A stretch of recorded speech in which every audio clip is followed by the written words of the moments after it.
So in case you missed it, I did make a beginner guide for Ace a little while ago, a couple weeks ago.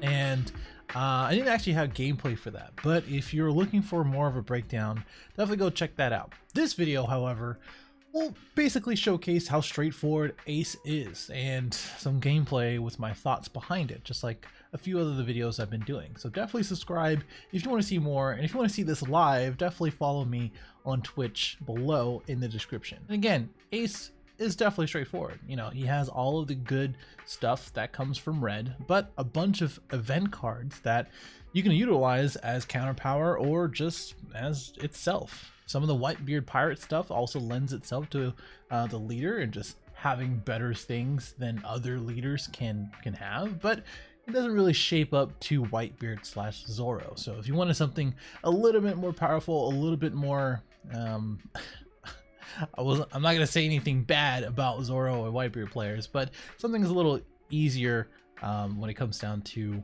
winning matches, then yeah, definitely go with them. But I think Ace does have its place in its meta, just right below the other two. And of course, we have other red leaders, but I think Ace can topple those as well when it comes down to how strong the deck is. But again, let's take a look at some gameplay instead. All right, first off, it's against Zoro, and it's going to be a pretty popular leader throughout the set, I think. And my opening hand's not incredible. They went to choose to go first. I don't think this is like the best going first hand or going second hand. The buggy's nice, that's fine. So I went ahead and chose to get rid of it. But this is better because now I have two things to actually play with the 2 done, and I get an extra draw. So the buggy as well as the Whitebeard pirates.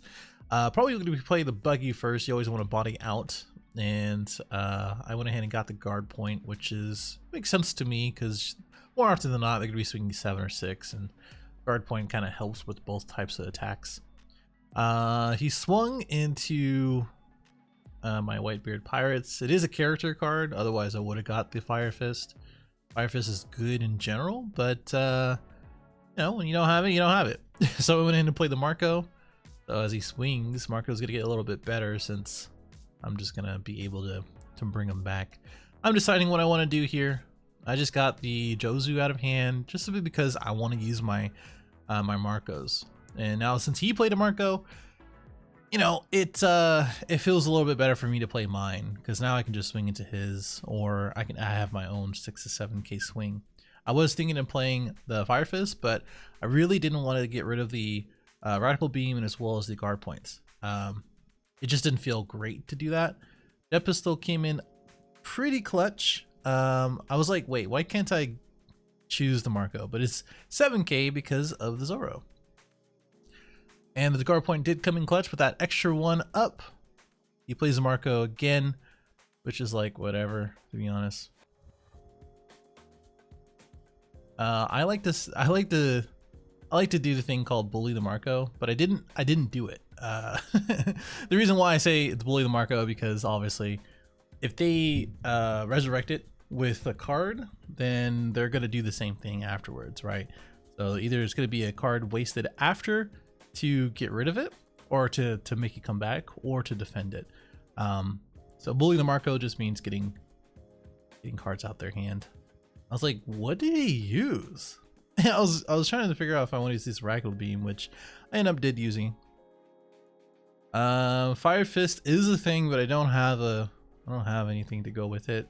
You know, using Otama for one of the Marcos and then using Fire Fist with something else might be pretty good, but I don't think that's going to be the case. I think Otama into Marco probably be pretty good to get another body out, and then again, it depends if I want to bully the Marcos or if I want to go face. And I think going face isn't a bad idea. Just depends on what I want to do. And you just kind of have to make that decision. So I am going to play bully the Marco here. I have, again, enough to swing into these guys where he's definitely going to be using his cards out of hand. Just deciding if I want to go 5 or 7. I think I do go 7 into the 5 costs, or 5k. So that was like 4 cards out of hand. Like 4 or 5 cards out of hand, including the one he played last turn. right? So like, to me, that's pretty good, honestly. He paid 2. All right, he played the Luffy, and then he paid 2 in order to use his effect. I went down to 0 because he's either gonna swing the Marco and I don't have anything in hand, or he's just gonna keep the Marco up. So he could have a Gum Gum, which would be incredibly annoying. But I decided to just Fire Fist the Marco, and then just like ignore all of that.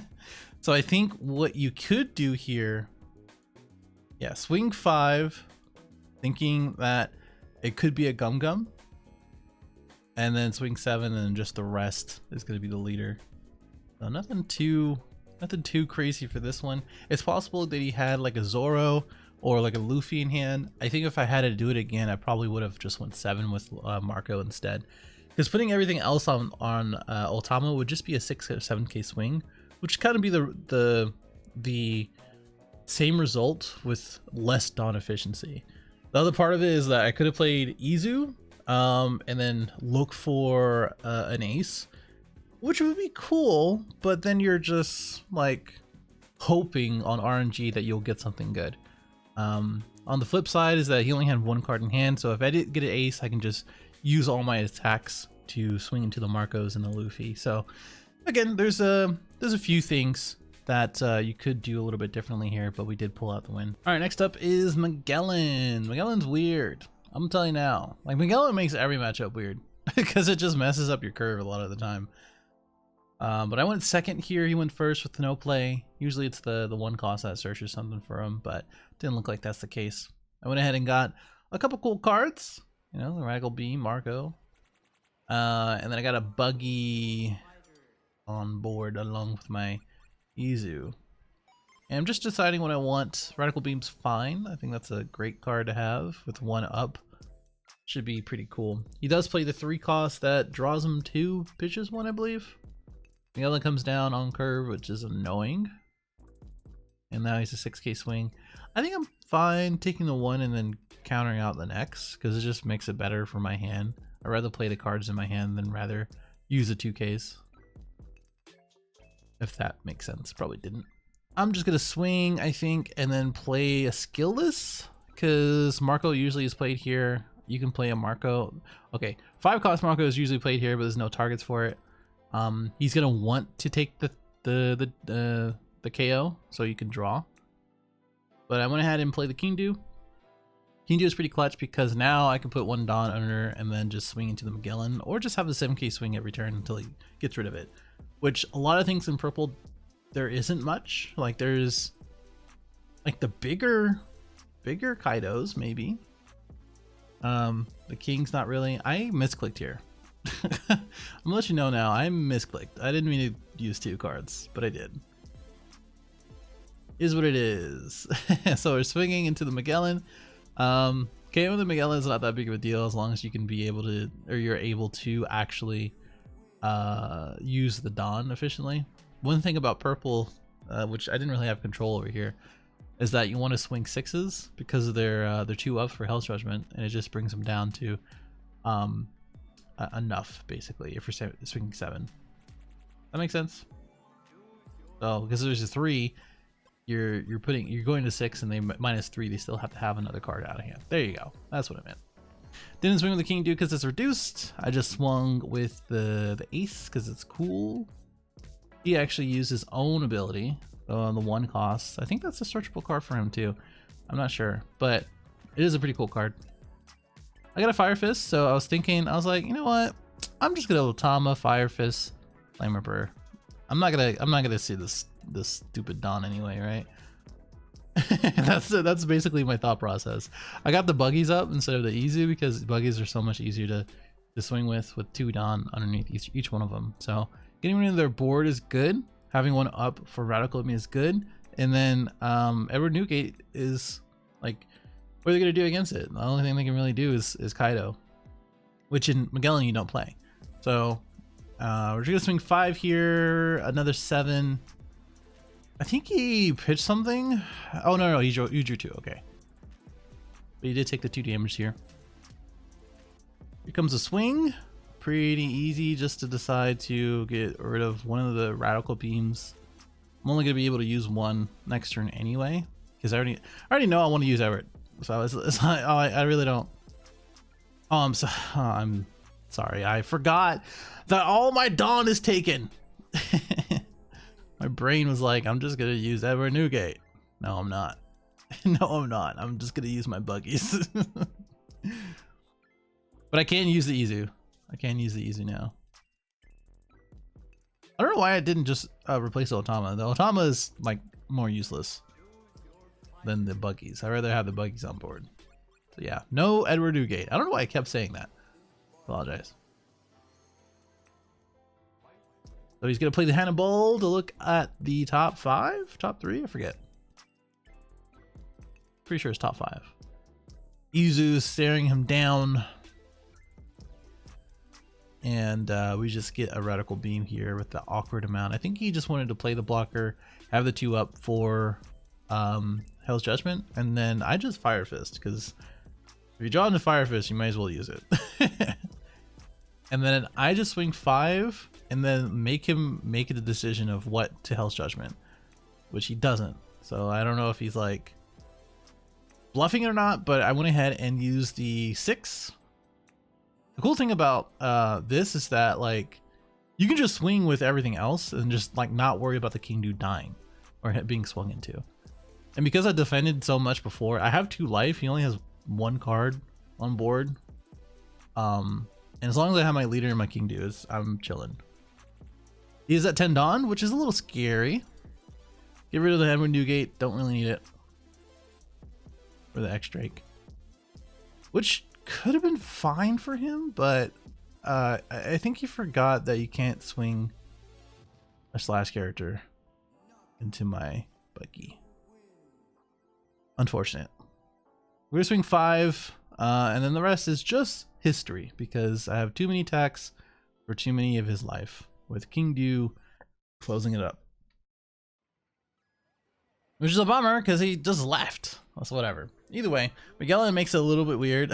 My whole brain thought Whitebeard was still a play, and it just wasn't because of Magellan. So just keep that in mind, I guess. Either way, yeah, that was an interesting one.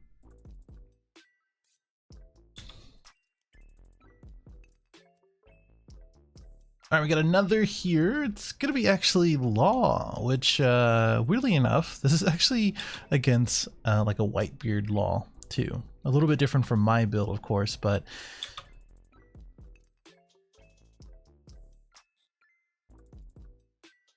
still Law when it comes down to it. And I didn't open too well, but I did open back the buggy that got me a Fire Fist, which is exactly what you want as far as going against Law. I didn't notice that he drew Vista. I probably should have just swung with buggy, but you know, put 2 Dawn under, then swing 6 after that. But Fire Fist is just gonna do his job, clearing out 2 targets for Law, and that is 2 things away from, you know, his 5. Because here, I mean, he's playing 4. He's playing 4 with the 1-drops, which is just ridiculous. We did draw into the Izu, or Izo, whatever anybody want to say it, or however you want to say it. And, you know, I could have played it just to find another Whitebeard target. I think it does get any of the Whitebeard, so I probably could have got a Fire Fist as well. But I went ahead and just played a Marco. I think as ace, you want to play that fine balance of, do I want to keep playing my event cards to remove stuff and then just reduce my hand size, or do I just want to play stuff that removes stuff as well and establish a board state, which is kind of like how I want to do it, you know, just balance that out. So Izu comes down here. I grab a 2K since I don't really have anything in my hand that is a 2K. I swing with the Marco. That's an easy block for him. I'm going to swing 6 here probably, and I'm just trying to decide here if I want to play my own Marco as a blocker, which I probably do. I have to swing 6 because of the law. It's just a free block for him if I don't. He puts down Otama. I say if you're just swinging 5, I'd rather just take a card out of my hand. It's gonna be a card out of my hand anyway, and I don't want to pitch one of my radical beams just yet. But he did go ahead and swing 7 again, and then I think he's gonna swing again here. I think I have to block and then over counter 6 to 5. Well, actually just counter, and he just comes back with the same Zoro, I believe, and then I just pitch the new gate, which, you know, I feel like I could play the new gate myself, but that's okay. I think playing out the 7 cost here and then swinging into the Zoros is going to be the move. If he wants to block, that's fine. I mean, I still can block or swing with one of my other guys, but swinging 6 here to make sure he doesn't counter out, get around the law blocker, and then swing 7 to face. That's basically what it is. So board state comparison, I have a little bit better of an advantage as he places down the 9 cost. I was tempted to play out the Flame Emperor, but I think me swinging is important. But I went ahead and just did it anyway, just so I don't have to deal with the law block. And I think he does have maybe a radical beam or something in hand. Oh, he doesn't. So he does have Otama, and then I just have to swing with lead, and I'm just deciding if I want to swing with my marker or not. But I was like, nah, I'm just gonna go ahead and just swing 8. It doesn't matter if I put a Dawn on it or not. If I draw into a guard point or radical beam, I'd rather have that Dawn open anyway for it. And he just swings with the Whitebeard, and he swings here into my Marco, and I think that is about it. And he just goes ahead and disconnects in traditional fashion. But yeah, although this is a different build, I mean, it's the same philosophy going against law as Ace. You basically want to use Fire Fist as much as possible and just play that, you know, balancing act of having a board state and swinging where they can't deal with stuff. And I talked about it before going against law, and it's kind of the same idea. But that's pretty much it. I'm going to call it there. Just let me know in the comments below what you think. As far as Ace goes and the current format, I think by the time this is posted, we'll probably see the top 16 for this last weekend's tournament. So hopefully we'll see some Aces there. If not, hopefully people in the future will give Ace a chance, seeing as it is so streamlined and it's, you know, pretty straightforward deck, and it has a lot of options to remove stuff. And its matchup spread is not too bad. It's just, you know, Whitebeard and Zoro are just a little bit easy to play, and as well as just a little bit more powerful in the stuff that they want to do. But if anything, subscribe if you're new, follow me on Twitch in the description below, and I'll see you in the next one.